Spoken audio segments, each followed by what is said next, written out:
So you've probably heard about earning passive income with crypto, right? But then you hear a term like yield farming, and it just sounds super complicated.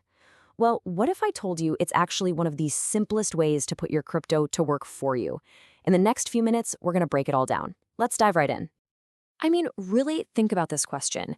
This is the whole idea behind yield farming. Instead of your crypto just sitting there in a wallet, you can put it to work. Imagine it's out there 24/7 earning more crypto for you. It's about shifting from just holding crypto to actively earning with it. So, what exactly is yield farming? Honestly, the best way to think about it is like a high interest savings account, but for the crypto world. You know how a bank uses the money you deposit? Well, these decentralized finance apps, we call them DeFi, do the same thing with your crypto. Because there are no middlemen, the returns can be way, way better. When you boil it all down, yield farming is just a simple trade. You lend your crypto to a DeFi app, giving it what's called liquidity. It's basically the fuel that makes the whole system work.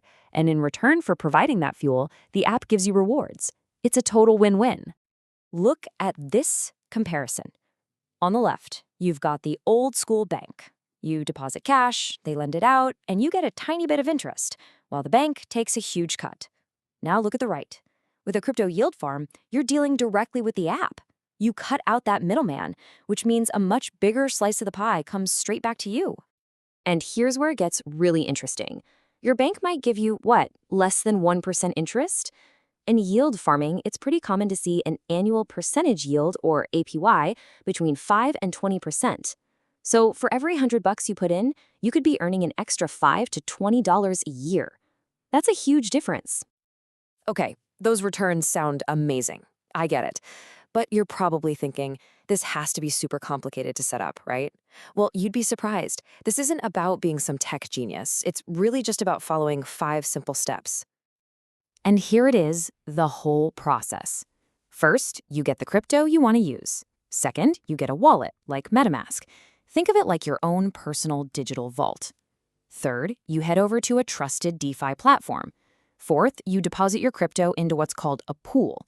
And the last step, the best one, you just sit back and earn. The rewards show up in your wallet automatically. Okay, theory is great, but let's make this real. Let's take $100 and actually walk through how we'd put it to work with a strategy that's perfect for beginners. This is where it all clicks. First things first, you've got to pick a platform. Here are some of the big, trusted names.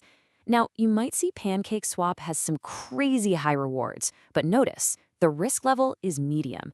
For your first time, you absolutely want to start on the low-risk end of things with platforms like Aave or Compound. They're great because they focus on stablecoins, which are basically digital dollars, so they're a much safer place to start. So let's use Aave for our example. Here's what you do. You buy $100 worth of USDC. That's a stablecoin, so its value stays locked to the dollar. You send that to your MetaMask wallet. Then you go to Aave's official website, connect your wallet, it's just one click, and deposit that USDC.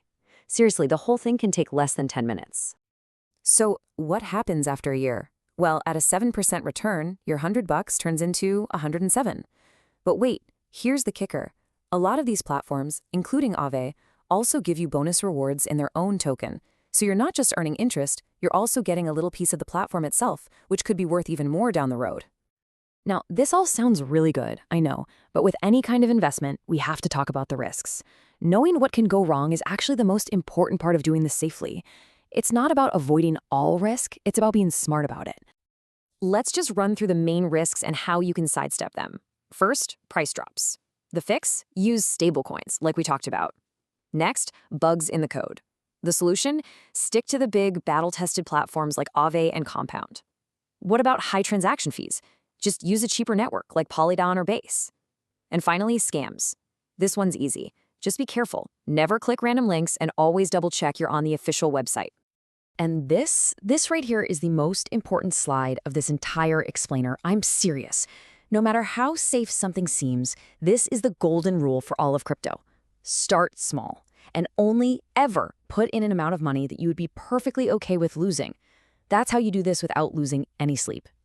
All right, you've got the concept, you've seen an example, and you know the safety rules. Now let's wrap this all up into a simple action plan that you could literally start doing the second this is over. So here it is, your first mission, if you choose to accept it. It's that Aave plan we just talked about, broken down into 4 simple actions. Buy a small amount of USDC to test the waters, send it over to your own wallet, deposit it on Aave's official site, and then just watch. Honestly, the coolest part is checking in and seeing your balance actually going up on its own. And to wrap up, just a few final tips for success. 1. Start small. Think $50, not $5,000. 2. Stick with stablecoins while you're learning the ropes. 3. Check in on your rewards every week or so to see how you're doing. 4. And this is critical, never, ever share your wallet seed phrase with anyone. And 5. If you want to grow faster, take the rewards you earn and put them back in. That's the magic of compounding. And that's really it. If you followed along, you now have all the basic knowledge you need to get started. So congratulations, you know the what, the how, and most importantly, the how to be safe. You're officially ready to be a yield farmer. So, I'll just leave you with this final thought. If yield farming is like planting seeds in a digital garden, the only question left is, what are you going to plant first?